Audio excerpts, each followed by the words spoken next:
Hello guys, welcome back to new video. ఇప్పుడు వచ్చేసి వర్షాకాలంలో వెళ్ళడానికి ఒక మంచి ప్లేస్ సజెస్ట్ చేస్తాను. అది కూడా 3 డేస్కి 6,000 రూపీస్ లోపే ఈ ట్రిప్ కంప్లీట్ చేయొచ్చు. అది మరేదో కాదు, మహారాష్ట్రలోని వెస్టర్న్ ఘాట్స్ మధ్యలో ఉన్న మహాబలేశ్వర్. ఆ కొండల మధ్యలో ఈ వర్షాకాలంలో వెళ్తే ఆ ప్లేస్ని వర్ణించడం మాటలో కాదు, ఇంకా చాలా బాగుంటుంది. ఒక 3 రోజులు అట్లా ఫ్రెండ్స్ అండ్ ఫ్యామిలీతో వెళ్ళడానికి పర్ఫెక్ట్ ప్లేస్ కూడా. డీటెయిల్గా 1 by 1 చూద్దాం. ఇంకా వీడియోలోకి వెళ్ళే ముందు ఎప్పటిలాగే లైక్ చేయడం మర్చిపోవద్దు. బెస్ట్ టైం ఏంటి ఈ ప్లేస్ని మహాబలేశ్వర్ని విజిట్ చేయడానికి అంటే, ఇది మహారాష్ట్రలో ఉంటుంది, ఆల్రెడీ మీకు చెప్పాను. సో ఈ మాన్సూన్ టైం జూలై నుంచి సెప్టెంబర్ వరకు అయితే వర్షాల్లో వెళ్తే ఫుల్ ఆఫ్ ఫ్లష్ గ్రీన్గా చాలా బాగుంటుంది. వర్షాలతో ఒక డిఫరెంట్ కైండ్ ఆఫ్ వైబ్ ఇస్తుంది మనకు ఆ ప్లేస్. ఫ్రెండ్స్ని తీసుకుని వెళ్తే చాలా బాగా ఎంజాయ్ చేయొచ్చు.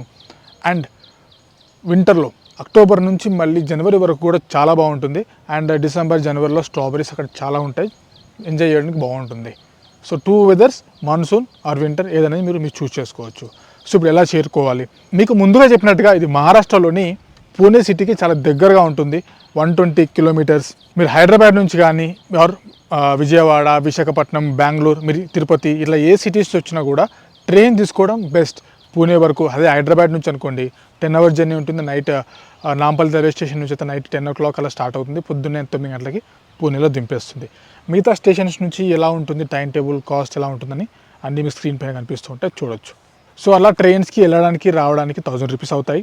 స్లీపర్ క్లాస్ అయితే 2 మెథడ్స్ చెప్తాను చూడండి, ట్రైన్లో వెళ్ళడం లేదా ఓన్ వెహికల్తో వెళ్ళడం. అట్లా పూణే వరకు రీచ్ అయిపోయిన తర్వాత ట్రైన్ తీసుకుని పొద్దున్నే మీరు అక్కడ నుంచి 2 partsగా స్ప్లిట్ చేయొచ్చు ప్లాన్ని. ఎలా అంటే, ఒకటి వచ్చేసి బస్ తీసుకొని పూణే నుంచి మహాబలేశ్వర్కి వెళ్తారా, 3 నుంచి 4 hours జర్నీ పడుతుంది.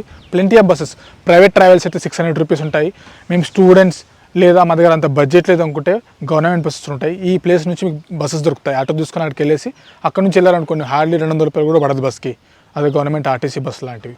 ప్రైవేట్ బస్ అయితే 600 రూపాయలు పడతాయి. And the most important tip ఏంటంటే, ఒకవేళ మీరు కనుక ఈ ప్లేసెస్లోకి వీకెండ్లో ప్లాన్ చేసుకుంటే కొంచెం చూసి ప్లాన్ చేసుకోండి. ట్రాఫిక్ కంజెషన్ చాలా ఎక్కువ ఉంటుంది. సో దానికి అనుగుణంగా మీ స్కెడ్యూల్ని ప్రిపేర్ చేసుకుంటే బెటర్. మాకు అంత ట్రాఫిక్ హెడ్ఏక్ వద్దు అనుకుంటే వర్కింగ్ డేస్లో వెళ్తే చాలా ప్రశాంతంగా ఈ ప్లేస్ని ఎంజాయ్ చేయొచ్చు. అలా తీసుకుని మహాబలేశ్వర్ రీచ్ అవుతారు. 1, 2 నేను వెళ్ళినట్టుగా మా పూణే నుంచి బైక్ రెంట్ తీసేసుకొని మహాబలేశ్వర్ చేరుకోవచ్చు. 120 kilometers 4 hours. ఆ 120 kilometersలో అరౌండ్ 20 నుంచి 30 kilometers ఘాట్ సెక్షన్లో జర్నీ ఉంటుంది. కొంచెం కేర్ఫుల్గా డ్రైవ్ చేయండి. బైక్ రెంట్స్ చాలానే ఉన్నాయి పూణేలో. నేను వెళ్ళింది అండ్ కొన్ని ఉంటే డీటెయిల్స్ ఇస్తాను. మీ డ్రైవింగ్ లైసెన్స్ అండ్ ఇలాంటివి ఉంటే సరిపోతుంది. డిపెండింగ్ ఆన్ ద బైక్ 500 నుంచి 700 వరకు ఇలా తీసుకుంటున్నారు పర్ డేకి, అంటే 24 hours. సో ఒక 3 daysకి 2.5 day ఈ ప్లాన్ ప్రకారంగా బైక్ రెంట్ వర్క్ వస్తే 2.5 day మీకు బైక్ అయ్యే ఖర్చు వచ్చేసి 1,500 రూపీస్ బైక్ అవుతుంది. అండ్ పెట్రోల్కి 800 రూపీస్ వెళ్ళి రావడానికి, మొత్తం ఆ ప్లేసులు చూడడానికి అండ్ అంతా కలిపితే ఇంచుమించు 350 kilometers నుంచి 370 kilometers అవుతుంది రౌండ్ ట్రిప్. ఒక ఇద్దరు వెళ్ళేసి షేరింగ్ బేస్ పైన బైక్ కానీ హోటల్ కానీ అన్నీ తీసుకుంటే ఇదంతా కూడా మీరు ఒక 5,000 నుంచి 6,000 రూపాయల లోపే కంప్లీట్ చేయొచ్చు, ప్రాపర్గా ప్లాన్ చేసుకుంటే. డిపెండింగ్ ఆన్ మీరు ఎట్లా చేసుకుంటున్నారు అని దాన్ని బట్టి. సో బైక్ తీసుకుంటారు, పూణే నుంచి మహాబలేశ్వర్ వైపు స్టార్ట్ అవుతారు. మీరు బైక్ పైన వెళ్ళినా ఆర్ ఓన్ కార్లో వెళ్ళినా కూడా ఈ మహాబలేశ్వరం రీజియన్లోకి ఎంటర్ అయిన తర్వాత కొన్ని ప్లేస్లు వస్తాయి. వాటిని చూసుకుంటూ మహాబలేశ్వరం టౌన్లోకి ఎంటర్ అవ్వచ్చు. ఆ ప్లేస్లు వచ్చేసి పర్సీ పాయింట్ రోడ్ కానుకనే ఉంటుంది. మీరు మ్యాప్లో సెట్ చేసుకుని వెళ్ళేటప్పుడే అక్కడ కార్ ఉంటే కార్, బైక్ ఉంటే బైక్ ఆపు, జస్ట్ ఇట్లా విజువల్ ఒక రౌండ్ చూసుకుంటాం, చాలా బాగుంటుంది. మీకు ఆ ఘాట్ సెక్షన్లోకి ఎంటర్ అయినప్పుడే ఫీల్ అవ్వచ్చు, అరే ఏంటి ఇంత లష్ గ్రీన్తో ఇంత బాగుంది ప్లేస్ అనేది. వెదర్ సపోర్ట్ చేస్తే మాత్రం మంచి వ్యూస్ దొరుకుతాయి. అండ్ ఈ పర్సీ పాయింట్కి ఇంకొంచెం ముందే పంచిగానే లోగో వస్తుంది. అండ్ ఆ లోగో పక్కనే అట్లా హార్సెస్ లాంటివి ఫీడ్ అవుతూ ఉంటాయి ప్రైవేట్ ప్రాపర్టీలో. అటువైపు నుంచి హిల్ ఒక వ్యూ పాయింట్ లాగా కనిపిస్తూ ఉంటుంది. అక్కడ ఆగొచ్చు. అండ్ అక్కడ నుంచి ముందుకు ఇంకా మహాబలేశ్వర్ వైపు వస్తుంటే బిలార్ వాటర్ ఫాల్ పాయింట్ అని ఉంటుంది. దూరంలో ఒక వాటర్ ఫాల్ కనిపిస్తుంటుంది చిన్నగా. అక్కడ ఆగి అట్లా చూసేసి టీ అలాంటిది ఏమైనా చూసేసుకొని మళ్ళీ మహాబలేశ్వర్కి రీచ్ అయిపోతాం. మహాబలేశ్వర్లో ఎట్లుండొచ్చు అంటే, మహాబలేశ్వర్ టౌన్కి ఆర్ ఆ విలేజ్కి అవతల వైపు అయితే చాలా రిసార్ట్స్ ఉంటాయి దూరంగా, 2 kilometers 3 kilometers. రిసార్ట్స్ వైపు వెళ్తే కొంచెం ఎక్స్పెన్సివ్గానే ఉంటాయి, 7,000 8,000 5,000 పర్ నైట్కి. విత్ ఇన్ టౌన్ ఉంటా అంటే కూడా బడ్జెట్ వైజ్ ఉంటాయి. నేను వచ్చేసి నాకు 1,200 రూపీస్ 1,250 రూపీస్ ఏమో పడింది పర్ నైట్కి. ఇద్దరు ఉండొచ్చు. బట్ దాంట్లో బ్లాంకెట్ కొంచెం స్మెల్ వస్తుండడంతో నేను కొంచెం ఇబ్బంది పడ్డాను. ఇంకొంచెం బడ్జెట్ యాడ్ చేసి ఒక హోటల్ సజెస్ట్ చేసి లింక్లో పెడతాను చూడండి డిస్క్రిప్షన్లో. ఇంకొంచెం ఫ్యామిలీతో వెళ్తున్నాం, ఒక 3 star 4 star అంటే ఇంకొక 2,000 రూపాయలు అలా పడవచ్చు పర్ నైట్కి. సో మీరు హోటల్ బుక్ చేసుకునేటప్పుడు ఒక పాయింట్ గుర్తుపెట్టుకోండి, బైక్ అయితే బైక్ అయితే పార్కింగ్కి ప్లేస్ దొరికేస్తుంది. బట్ ఎవరైతే కార్ తీసుకుని వెళ్తున్నారో మీరు ఆ హోటల్ బుక్ చేసుకునే ముందు కార్కి పార్కింగ్ ప్లేస్ ఉందా లేదా కనుక్కొని వెళ్ళడం బెటర్. సో ఫ్రెష్ అప్ అయిపోయిన తర్వాత మీరు ఇంకా ప్లేసెస్ విజిట్ స్టార్ట్ అవుతాయి ఆ హాఫ్ డేకి. మోస్ట్ ప్రాబ్లీ మీరు ఈ చెప్పిన ప్లాన్ ప్రకారంగా పూణే నుంచి బైక్ తీసుకొని బస్ తీసుకొని ఎలా వెళ్ళినా కూడా ఆఫ్టర్నూన్కి రీచ్ అయిపోతారు. బైక్ తీసుకున్న వాళ్ళు, కార్ తీసుకున్న వాళ్ళు సో మీ వెహికల్లో ప్లేసెస్ సైట్ సీయింగ్ స్టార్ట్ చేస్తారు. లేదు బస్సులో వచ్చిన వాళ్ళు ఏం చేస్తారంటే ట్యాక్సీ మాట్లాడుకోవాల్సి ఉంటుంది. అక్కడ చాలా ట్యాక్సీస్ ఉన్నాయి. ఆ ప్లేస్లు ఇప్పుడు నేను చెప్పబోయే ప్లేస్లు అన్నీ కూడా వాళ్ళు లిస్ట్ అవుట్ చేస్తారు అక్కడ. సో ఈ ప్లేస్కి వెళ్తే ఇంత అని ప్యాకేజీలు ఉన్నాయి. ఆ ప్యాకేజీని సెలెక్ట్ చేసుకుంటారు, సైట్ సీయింగ్ చేసి వస్తారు. ఆల్మోస్ట్ దాని కూడా సిమిలర్ ప్లాన్ అవుతుంది. ఈ ట్యాక్సీలో వెళ్తాం అనుకున్నప్పుడు అట్లీస్ట్ 3 మెంబర్స్ వెళ్తే ఆ ట్యాక్సీకి వర్క్ అవుతుంది. షేరింగ్ బేస్ పైన వర్కౌట్ అయిపోతుంది. సో ఫస్ట్ వచ్చేసి ఇంకా మహాబలేశ్వర్ టౌన్ నుంచి కొంచెం అట్లా ముందుకెళ్తే మనకు మహాబలేశ్వర్ టెంపుల్ వస్తుంది. ఇది చాలా పురాతనమైనది, ఆల్మోస్ట్ 13th century ఆ టైంలోది. చూడడానికి చాలా బాగుంటుంది అండ్ ఒక పీస్ఫుల్ ప్లేస్లో ఉంటుంది. కృష్ణ ఈ టెంపుల్, కృష్ణా నది ఏదైతే ఉందో మనకి ఇక్కడ నుంచే పుట్టింది అంటుంటారు. అండ్ చూసాం కూడా నేను, చాలా బాగా అనిపించింది ప్లేస్ అది. అది కూడా చాలా మంచి ప్లేస్లో ఉంటుంది, వ్యూ పాయింట్ లాంటిది. ముందర ఫాగీ వెదర్ లేకపోయింటే మంచి విజువల్స్ దొరుకుతాయి. అండ్ దాని పక్కనే పంచగంగా టెంపుల్ ఉంటుంది. ఇక్కడ 5 నదుల సంగమం లాగా ఉంటుంది. అంటే ఒక వేరే వేరే ప్లేస్ నుంచి అన్ని జాయింట్ అయ్యి ఒక ఇంటర్సెక్షన్ పాయింట్ లాగా వచ్చి అక్కడ కలుస్తూ ఉన్నాయి. బాగుంటుంది. ఈ 3 టెంపుల్స్ కవర్ చేసేసుకొని ఇప్పుడు చెప్పే ప్లేస్లు అన్నీ కూడా మహాబలేశ్వర్ టౌన్ నుంచి 5 నుంచి 10 కిలోమీటర్ల రేడియస్లోనే ఉంటాయి. సో టెంపుల్స్ అన్ని కవర్ చేసేసుకొని అక్కడ నుంచి ఎలిఫెంట్ స్టోన్ పాయింట్కి వెళ్తారు. దాని దగ్గరలోనే సావిత్రి పాయింట్, ఆర్థర్ పాయింట్ అని ఇలా కొన్ని ప్లేస్లు ఉన్నాయి. అన్నీ కలిసి కవర్ చేసేసుకొని ఎండ్ ఆఫ్ ది డే మళ్ళీ మహాబలేశ్వర్ టౌన్లోకి వచ్చేసి మహాబలేశ్వర్ టౌన్లోనే కొంచెం షాపింగ్కి కానీ ఫుడ్కి కానీ బాగుంటుంది. ఆ స్ట్రీట్ అంతా కూడా స్ట్రెచ్ మార్కెట్ ఏరియా కొంచెం అట్లా రౌండ్ వేసుకోండి. వెజిటేరియన్స్ టెన్షన్ పడాల్సిన పని లేదు, వెజ్ ఫుడ్ దొరుకుతుంది. నాన్ వెజిటేరియన్స్కి నాన్ వెజ్ ఫుడ్ దొరుకుతుంది. అండ్ నెక్స్ట్ డేకి మనం వచ్చిన రూట్లోనే ఏ దారిలో అయితే మనం పూణే మీదుగా మహాబలేశ్వరం వచ్చామో ఆ దారిలోనే చాలా ప్లేస్లు ఉంటాయి. ఒక ఫస్ట్ హాఫ్కి ఒక ప్లేస్ ఒకవైపు పెట్టుకొని సెకండ్ హాఫ్కి ఇంకోవైపు వెళ్ళొచ్చు.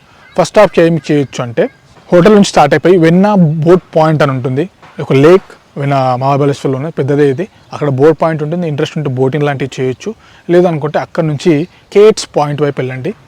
ఈ ప్లేస్ చూసిన తర్వాత మీకు అక్కడ నుంచి కదలబుద్ధి కాదు. చాలా ప్లేస్లు ఉంటాయి. ఆ కేట్స్ పాయింట్ పక్కనే ఆనుకునే నిడిల్ పాయింట్, మంకీ పాయింట్, ఇలా 3 ప్లేస్లు ఉంటాయి ఎక్కువ చోట. 3 చూసేసుకుంటారు. ఈ కేట్స్ పాయింట్ నుంచి నెక్స్ట్ వచ్చేసి లింగమాల వాటర్ ఫాల్ వైపు వస్తారు. అక్కడ వెహికల్ పార్క్ చేసిన దగ్గర నుంచి వాటర్ ఫాల్కి వెళ్ళాలంటే కొద్దిగా నడవాల్సి ఉంటుంది. హాయిలో ఒక 10-15 minutes వాక్. స్లోగా నడిచినా కూడా 1/2 hourలో వెళ్ళిపోతారు. పెద్ద టెన్షన్ పడేది ఏం లేదు, ఈజీగానే ఉంది. ఎంట్రీ ఫీ వచ్చేసి పర్ పర్సన్కి 25 rupees తీసుకుంటారు. అండ్ అక్కడ 2 వాటర్ ఫాల్స్ స్ప్లిట్ అయి ఉంటాయి, రైట్ సైడ్ ఒకటి, లెఫ్ట్ సైడ్ ఒకటి. రైట్ సైడ్ దాంట్లోకి వెళ్తే సో పై నుంచి పడుతున్న ఒక వాటర్ ఫాల్ మ్యాసివ్ సైజ్లో ఉంటుంది. చాలా బాగుంటుంది చూడడానికి కూడా. అక్కడంతా విజువల్స్ ఎంజాయ్ చేసుకొని రిటర్న్లోనే పక్కన ఉన్న వాటర్ ఫాల్ కూడా చూసేసుకొని మళ్ళీ బ్యాక్ వచ్చేయచ్చు. ఈ లింగమాల వాటర్ ఫాల్ నుంచి కొంచెం ముందుకు మళ్ళీ టువర్డ్స్ పంచగని వైపు వస్తే మనకి మ్యాప్రో గార్డెన్ ఉంటుంది. మ్యాప్రో గార్డెన్ ఏంటంటే అక్కడ లోకల్గా దొరికే స్ట్రాబెరీస్తో అని గార్డెన్ లాంటిది అని ఉంటుంది. లైక్ వాళ్ళ ప్రోడక్ట్స్ అమ్ముతూ ఉంటారు. If in case shopping or local items ఏమైనా కొనాలనుకుంటే ఈ ప్లేస్ని విజిట్ చేయండి, లేకపోతే స్కిప్ చేసేయచ్చు.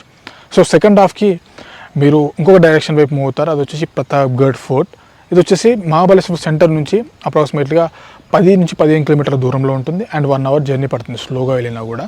సో దానికి అనుగుణంగా ప్లాన్ చేసుకోండి. లంచ్ కంప్లీట్ చేసుకుని స్లోగా స్టార్ట్ అయిపోయారు అనుకోండి, ప్రతాప్గఢ్ వైపు వెళ్తారు. And Pratapgarh if in case weather support చేస్తే ఆ ఫోర్ట్ దగ్గరికి వెళ్ళిన నుంచి కూడా విజువల్స్ చాలా బాగుంటాయి. సో అట్లా ఈ డే అంతా కూడా కంప్లీట్ అయిపోతుంది. సో డే 2 అలా కంప్లీట్ అయిపోతుంది. నెక్స్ట్ డే రోజు మార్నింగ్ ఎర్లీగా లేసేసి ఈ 2-3 ప్లేస్లు కవర్ చేసుకోవచ్చు. లైక్ లార్డ్విక్ పాయింట్, పక్కనే ఎలిఫెంట్ హెడ్ పాయింట్ కూడా ఉంటుంది. 2 ఒక చోటు ఉంటాయి. అండ్ దానికి దగ్గరలోనే బాంబే పాయింట్ కూడా ఉంటుంది.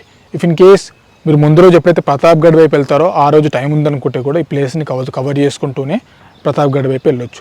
If in case time shortage ఉందంటే ఇది నెక్స్ట్ డేకి ప్లాన్ చేసుకుంటే బెటర్. ఐటినరీలోకి ఈ 2 ప్లేసులు చూసేసుకొని హోటల్ నుంచి చెక్అవుట్ చేసుకొని మీరు మళ్ళీ పూణే వైపు మూవ్ అయిపోయి ఇంకా ట్రైన్ ఉంటే ట్రైన్, మీ ఏ ఉంటే అది మీ వైపు ఇంటి వైపు బ్యాక్ వచ్చేస్తారు. సో ఇది ఒక సింపుల్ ఐటినరీ. ఒక 3 రోజులకి వెళ్ళి రావడానికి, ఫ్యామిలీ అండ్ ఫ్రెండ్స్ని వేసుకోవడానికి. అండ్ చాలా ప్లెజెంట్గా నిజంగా టైం స్పెండ్ చేయొచ్చు. ఆ వెదర్ని వదిలేసి అస్సలు రిటర్న్ రాబోద్ది కాదు, చాలా బాగుంటుంది. అండ్ ఒక ఇంపార్టెంట్ పాయింట్ ఏంటంటే వర్షాలు పడుతుంటాయి కాబట్టి కొంచెం కేర్ఫుల్గా డ్రైవ్ చేయండి. ఎవరైతే బైక్ రెంటల్ తీసుకొని ఓన్ బైక్తో వెళ్తున్నారో ఆర్ కార్స్తో వెళ్తున్నారో. అండ్ ఇప్పుడు ఒక బడ్జెట్ సమరీ, ట్రైన్స్కి 1000 rupees పెట్టుకోండి మ్యాక్సిమం. యాక్చువల్గా హైదరాబాద్ నుంచి అయితే 600-700 rupees అవుతాయి స్లీపర్ ముందుగా బుక్ చేసుకుంటే. తత్కాల్లో బుక్ చేసుకుంటే 900 చేంజ్ అలా అవుతాయి కాబట్టి 1000 rupees రౌండ్ ఫిగర్ ట్రైన్స్కి. హోటల్కి 2400 అవుతాయి. బట్ మినిమం ఇద్దరు వెళ్ళాలని చెప్పాను కాబట్టి డివైడెడ్ బై 2, 1200 rupees హోటల్కి 2 nights. Depending on the hotel మీరు ఏ రేంజ్ తీసుకుందాన్ని బట్టి అది కొంచెం పెరగచ్చు తగ్గొచ్చు. అండ్ బైక్కి 1300 రూపీస్ పర్ పర్సన్, ఎందుకంటే 2.5 డేకి రెంటల్ అండ్ పెట్రోల్కి 800 కలిపి డివైడ్ చేస్తే 1300 రూపీస్ పర్ పర్సన్ అవుతుంది. ఫుడ్కి 2.5 డేకి ఒక 1200 రూపీస్ పెట్టుకోండి మ్యాక్సిమం. పెద్ద ఎక్స్పెన్సివ్ ప్లేస్ ఏం కాదు, రీజనబుల్ ప్రైస్ అని దొరుకుతుంటాయి. వడాపావ్ అని, మిసైల్ పావ్ అని 30 రూపాయలు, 40 రూపాయలు, 50 రూపాయలు. అండ్ ఇంకా ఫుడ్ వెజిటేబుల్ పులావ్స్ కానీ, బిర్యానీస్ కానీ ఇలాంటివి దొరుకుతుంటాయి కాబట్టి సో 1200 రూపీస్ ఆ 3 డేస్కి మ్యాక్సిమం చాలు పర్ పర్సన్. చిన్న చిత్క ఎక్స్పెన్సెస్ ఏమంటే ఒక 300 పెట్టుకోండి. ఇవన్నీ యాడ్ చేసుకున్నా కూడా 5000 రూపీస్ అయ్యాయి. బట్ నేను 6000 రూపీస్ చెప్పాను, ఎందుకంటే హోటల్ ఏమైనా ఎక్స్పెన్సివ్ అటు అయినా కూడా 6000 రూపీస్లో అయితే ఈజీగా ట్రిప్ కంప్లీట్ చేయొచ్చు ఇఫ్ ప్రాపర్గా ప్లాన్ చేసుకుంటే. సో ఇంకొంచెం ఎక్స్ట్రా బడ్జెట్ అయినా కూడా 7000, 8000 రూపీస్ మ్యాక్సిమం. ఎంత మంచి హోటల్ తీసుకుని ఒక 2-3 రిలేటివ్స్ స్ప్లిట్ చేసుకుంటే 8000, 9000 రూపీస్ పెట్టుకోండి కొంచెం లగ్జరీ హోటల్ తీసుకున్నా కూడా. సో అలా ప్లాన్ చేసుకుంటే బాగుంటుంది మహాబలేశ్వర్ వరకు. సో ఇది ఈ మహాబలేశ్వర్ యొక్క డీటెయిల్స్. ఎక్కడ ఎలాంటి డౌట్ ఉన్నా కూడా కామెంట్ సెక్షన్లో కామెంట్ చేయండి. యాజ్ సూన్ యాజ్ పాసిబుల్ నేను ఆన్సర్ చేయడానికి ట్రై చేస్తాను. సో ఎప్పట్లాగే వీడియో ఎండ్ చేసే ముందు మర్చిపోవద్దు,